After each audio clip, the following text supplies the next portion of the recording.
သခင်ခွတ်တော်၌ချစ်လာစွာသောဓမ္မမိတ်ဆွေသူတော်စင်ပေါင်းတို့ဒီနေ့ကြားနာရတဲ့ပထမကျမ်းစာမှာတန်ရှင်းသောဝိညာဉ်တော်ဖျားဆင့်သက်တဲ့နေ့မှာပဲတန်ပေထူးနှင့်တမန်တော်ကြီးများဟာစတင်တရားဟောကြတယ်။ဒီအချိန်မှာလူတွေဘာလုပ်ရမလဲလို့မေးကြတယ်။တန်ပေထူးပြန်ဖြေတဲ့ပထမဦးဆုံးချက်က You must repent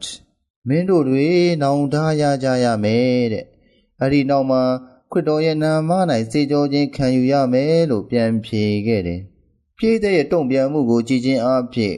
ခွတ်တော်ကိုညင်းပယ်ခြင်းအတွက်နောင်တရခဲ့တယ်ဆိုတာကိုဖော်ပြနေတယ်။ဒါကြောင့်တန်ပေထူးကနောင်တရဖို့ပြောတယ်။နောင်တယူခြင်းဆိုတဲ့အချက်ဟာခွတ်တော်ရဲ့ရှေ့ပြေးဖြစ်တဲ့တန်ယောဟန်ဘပ်တစ်စတာရဲ့အဓိကဟောပြောသွန်သင်ချက်ဖြစ်တယ်ဆိုတာကိုရှင်မာကုခန်းကြီး1အခန်းငယ်4ရှင်လူကာခန်းကြီး3အခန်းငယ်3မှာတွေ့ရသလိုသခင်ကိုယ်တော်ရဲ့တရားမှာလည်းနောင်တယူဖို့နဲ့ပတ်သက်ပြီးတော့ရှင်မာကုခန်းကြီး1အခန်းငယ်15ရှင်လူကာခန်းကြီး73အခန်းငယ်3မှာတွေ့ရတယ်။ကောင်းကင်နိုင်ငံတော်သို့မတက်ကြွခင်မှာနောင်တတရားနဲ့ပတ်သက်ပြီးတော့ဟောပြောချဖို့ရန်အတွက်ရှင်လူကာကျမ်းစာခန်းကြီး24အခန်းငယ်40မှာခရစ်တော်ကတပည့်တော်ကြီးတွေကိုပြောကြားခဲ့တယ်။ Repentance နောင်တယူခြင်းဆိုတာအတိတ်ကအပြစ်များအတွက်ဝမ်းနည်းကြေကွဲယုံမဟုတ်ပါဘူးအပြူသဘောဆောင်တဲ့ပြောင်းလဲမှုဖြစ်တယ်ဒီပြောင်းလဲခြင်းမှာအတွေးခေါ်တွေအပြုအမူတွေပါတယ်ဒါကိုဂရိစကားလုံး metanoia ကနေလာတယ်ဘဝကိုလုံးလုံးလျားလျားပြောင်းလဲပြီးအသစ်သောဘဝမှာရှင်သန်ခြင်းဖြစ်တယ်ဆိုလိုတာကနောင်တတရားဆိုတာအတိတ်ကအပြစ်တွေအတွက်ဝမ်းနည်းငိုကြွေးနေုံပဲမဟုတ်ဘူးဆက်လက်ရှင်သန်ရမယ့်ဘဝမှာ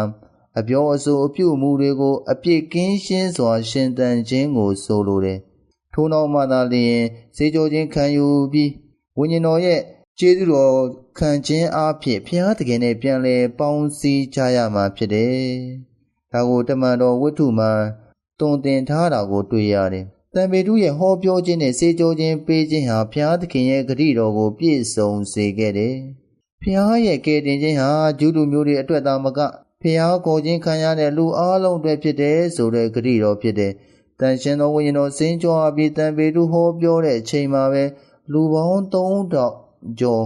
စေကြောခြင်းခံယူခဲ့တယ်။ခရစ်တော်ရဲ့နောက်လိုက်တွေခရစ်တော်ကိုယုံကြည်ပြီးစေကြောခြင်းခံသူတွေတဏှိတခြားတိုးပွားလာကြောင်းတန်လူကားကမှတ်တမ်းတင်ထားတယ်။ဒီတန်းချက်အားဖြင့်ကျွန်တော်တို့အားစစ်မှန်သောနောင်တတန်ဝေကဆွဲပြီးဘဝတည်၌အပြည့်အဝရှင်သန်ကြဖို့ဖိတ်ခေါ်နေတယ်။ထို့ပြင်တန်ပေထူးတို့ကဲ့သို့ဣသရေလတည်င်းကောင်းဖြစ်တဲ့ခရစ်တော်ရဲ့တေယာမှရှင်ပြန်ထမြောက်ခြင်းတည်င်းကောင်းကိုကြီးညာဟောပြောကြဖို့ရန်အတွက်ဖိတ်ခေါ်နေပါတယ်။